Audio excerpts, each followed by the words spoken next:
Welcome back to the Curlyboi Theatre, everyone. I am here right now with Rowena, and we are going to hear from Rowena about wearing your Python and making it sing too, which I'm very excited about.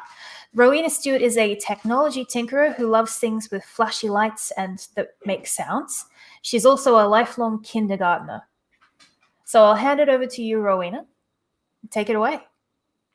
Thank you, Lily. Hello, and welcome to my talk on wearing your Python and making it sing. Today I'll be taking you through a wearable electronics project that I made. It's a musical Curlyboi tote bag. Hopefully along the way I will inspire some of you to create your own wearables projects as well. I'll start off with talking a little bit about what is wearable technology, show you the project that I made, the hardware that I used to make it, how I coded it up, how I sewed it all together, give you a quick demo, and finish off with some additional resources to help you get started. Wearable technology is defined as anything that has a programmable chip and is worn on or close to the skin. Typical examples of this include smartwatches and health monitoring devices, virtual reality headsets, or interactive electronic fashion. These things are all resource intensive and not really something that you could make yourself on the weekend. However, there is a subset of wearable electronics called eTextiles, which took off with the release of the LilyPad Arduino in 2007, which people have used to make cool things like this light-up Death Star jumper, or these hoop earrings with Neopixel rings using a different board called the Adafruit Gemma. The inspiration for the project that I'm going to be talking about today is this tweet from a woman called Helen Lee. This is a screenshot, but there is a full video if you follow the link into the Twitter. This uses a board called the Circuit Playground Express, and it's a playable keyboard made fully machine embroidered. So I saw this and I thought it was super cool, and I was like, I must have this board. So I went out and bought one, and then came the task of, what do I make with it? And I came up with this. Now you notice that the Curlyboi has 5 colors, but the previous keyboard had 7. So what do I do? Thankfully, music theory has a solution, the pentatonic scale. Penta, 5, tonic, tones. So to make a pentatonic scale, you take your regular major or minor scale and remove the 4th and 7th notes. What you're left with is 5 notes that sound really good together. It's also called the Oriental scale because it's used quite a lot in Oriental music. In the case of C major, the 4th and 7th notes are F and B, so we take those out and we're left with C, D, E, G, and A. So this is a project of the Circuit Playground Express. As you can see, it's got a lot of electronics on it. I'm not going to go through all of them, just the bits that I used for my project. First up, we've got the Neopixel RGB LEDs. We've got the 2 input buttons labeled A and B, and we've got the capacitive input pads, and finally the speaker. The speaker is connected on board to pin A0, which has also got a little squiggly line on it to mark that it is a pure audio I/O pin. It doesn't do digital. It is non-capacitive, but if you do want better audio quality than the onboard speaker, you can connect up an external speaker device to that pin and one of the ground pins. The Circuit Playground Express can be programmed in 4 ways. Microsoft MakeCode, which supports blocks and JavaScript, code.org, the Arduino IDE, and Circuit Playground, which is what I used. Circuit Python, which is what I used. Circuit Python is a Python library based off MicroPython. It's designed to be super beginner friendly, and it works with all of Adafruit's educational development boards. It does need to be installed onto the Circuit Playground Express, and it needs to be removed if you want to use it with any of the other programming methods. On to the code. This is a super simplified version of the code that I used. If you want to see the full version, I believe there is a link to my GitHub in the chat. So the first thing we do is we import the libraries. Now, I have seen examples that use Circuit CPX and import CP. I'm not sure what the difference is, so if someone has an answer, please tell me afterwards.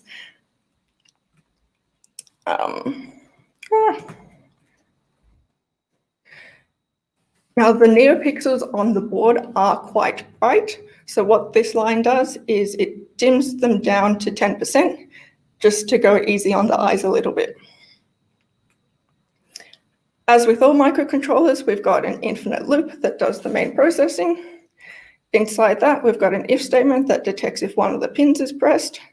If it has, we use this shortcut fill function to make all the pixels a particular color. In this case, it's a pale green. At the same time, we make it play a song file that we've also loaded on board. The play file function only supports WAV files, and audio files do need to be encoded in a particular way to fit in with the specs of the onboard speaker. You can do that using a program such as Audacity, following the links there. Now, once we've turned the lights on, we don't want them to be on all the time, so we've got this else in there to turn them off if we don't have any input. The Circuit Playground Express has 2 megabytes of onboard flash memory, so you can plug it into the computer and it'll function just like a regular USB flash drive, and you can edit your Python files directly from the device using something such as Mu Editor. On to the sewing. The materials that I used for the sewing part were conductive thread, hand embroidery needle, craft felt and craft glue, a cloth tote bag that I already had, and some extra material for a battery pocket. The Neopixels need at least 3.3 volts to run, so I'm using a 5-volt power bank. And I also had some sharp scissors to cut the felt, and as well as make sure that the ends of my thread were clean and didn't fray as much. Conductive thread is made from woven stainless steel. It can also be made with silver-plated nylon. You can use it in a sewing machine, but you will need to adjust it for tension. And depending on your machine and the type of thread that you're using, it might be suitable for bobbin only, and you will need to use cotton thread in the spool part. Some tips for using conductive thread. The one most important thing is watch out for short circuits. So to help with that, you can plan out where you're going to make the stitches using a pencil or some tailor's chalk. It's also really important to keep starting and finishing tails short, particularly when you're using LED lights, because they're quite small and the tails can easily cross over. It's really important to have a voltmeter around, or it's useful to have a voltmeter around because it can help you check for these things. The second tip when using conductive thread is to watch out for twists and knots. Conductive thread is quite springy, so it will twist very easily. I found that every so often I actually needed to take the thread off the needle and just tease it out between my fingertips to prevent it from twisting. If you would like to be extra secure with your ends, you can cover them with a waterproof substance such as hot glue, fray stop, or clear nail polish. This also helps with waterproofing your final project as well. On this next slide, I've got a couple of pictures. The first one is how to do a running stitch. It's like basically an up-down movement in the thread, or you can do a shortcut of weaving your needle through the fabric and then just pulling it through. This picture is like a bit of a horror story. This is what happens if you don't realize that there is a knot underneath your fabric and then you just pull the thread through. It ends up curling up underneath like that, and you get, it makes it a little bit difficult to work with. When you're connecting the thread to electronic components, it's really useful to loop it around 3 or 4 times just to make sure that there's a strong connection, but make sure that it's quite tight and the board doesn't have room to move around like this. So this one, I've left a bit of a gap here, so the board will move around and it doesn't form a strong connection. I've actually since gone over that connection again. This is from my actual board. I've gone over that connection again with another piece of thread to fix it up.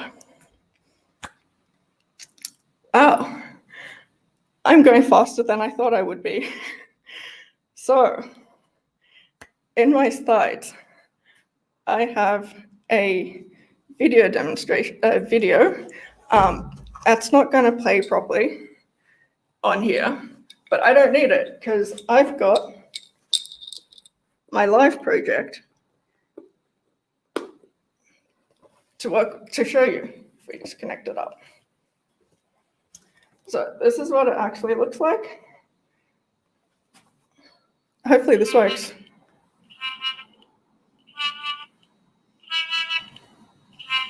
Ah.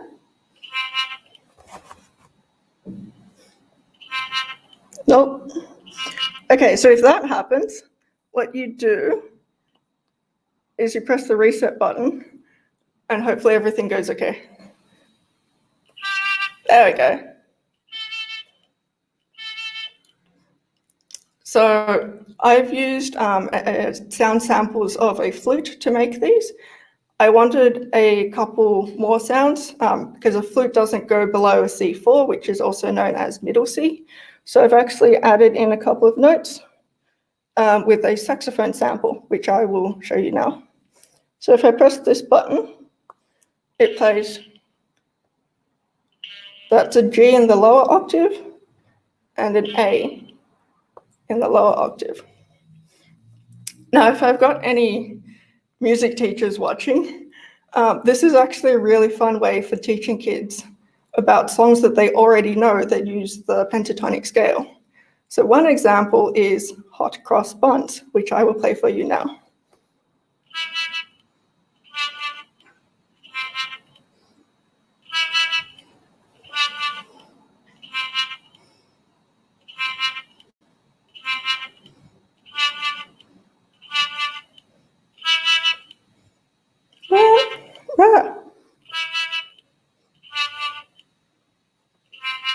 That's hard to do back to front.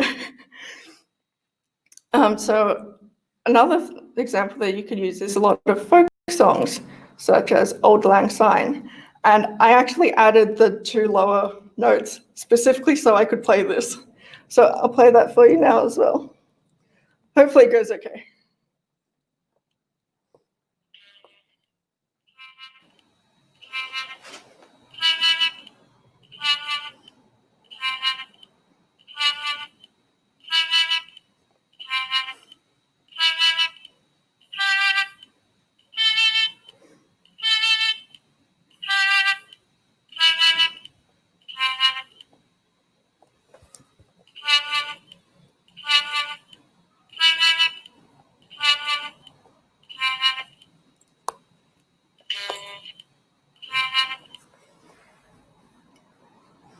There you go. Sorry, I just realized that was a little bit lower down so you couldn't see it. Hopefully the audio came through okay.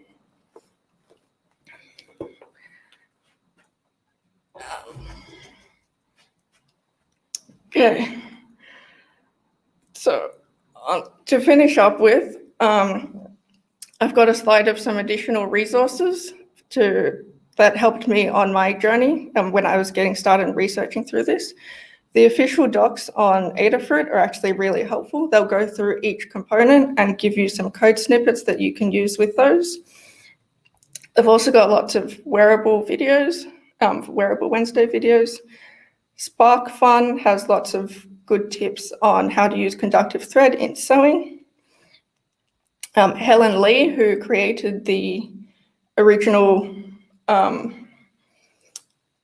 project that inspired this Curlyboi that I showed you today. She makes lots of cool things with sound and capacitive touch, so check out her Instagram. She also wrote a book called The Crafty Kid's Guide to DIY Projects, if you're interested in that. And there's lots of really good video tutorials on Kidtronic. I also want to give a shout out to Core Electronics, because that's where I buy all of my electronics from. If you're planning on using the Make Code interface, they've got lots of good videos there as well. So that's it for today. Do we have room for questions? I think we have room for a couple, yeah. Firstly, wanted to say thank you so much. I love that, and I've never heard hot cross buns performed on a Curlyboi before. So I think you might have created a world first right here. Yeah, thank you so much. That was great. We do have a couple of questions coming through. Firstly, I just wanted to know how you thought about making a Curlyboi on a bag. Like, that's amazing. Why did you decide that? That was incredible. Well, I wanted to recreate the original keyboard that was my inspiration, and I specifically made this for PyCon. And when I was going through the ideas, someone suggested that I make the talk that I wish someone had made. And I was like, well, I'm doing it for PyCon. I should make it a Curlyboi something. That's amazing. I love it. And I know that you're not watching the live stream because you're giving the talk right now, but just so you know, the number of applause emojis, heart reacts, and surprised faces that have been floating up the whole time you've been speaking has just been amazing. Just like a cloud of them. It's beautiful. Thank you. So someone in our audience would like to know, are there Bluetooth wearable boards? Because I want this to talk to my phone. There is a board called the Circuit Playground Blue Fruit, which is almost the exact same thing, but they've taken off the infrared LEDs and put Bluetooth communication circuitry on it. So yes, there is one. Brilliant. Someone else would like to know, what are you making next? I actually had an idea. So there are extensions that you can make.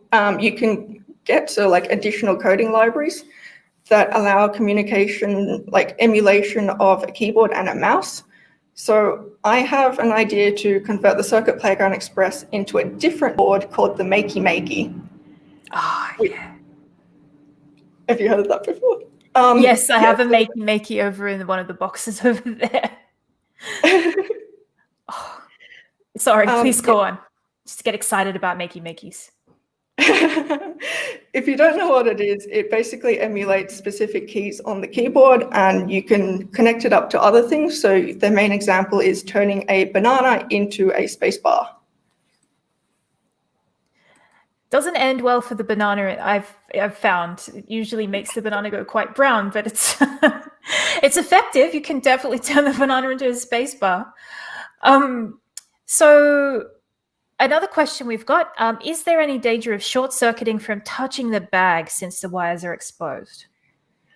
It won't short. Well, yeah, there could be if you cross two of the wires. So yes, there is danger. I specifically made this for display. I'm not planning on using it, but if that is a concern, yeah, you can cover it with something that's waterproof, like silicone sealant or Fray Stop or hot glue or something like that. I've also seen paint. You can cover it with some sort of non-water-based paint. Cool. So yes, there is a danger, but there are ways around. One of the other things is someone has said that they want to make an air guitar t-shirt, which I think is amazing. But I think we're out of time after this.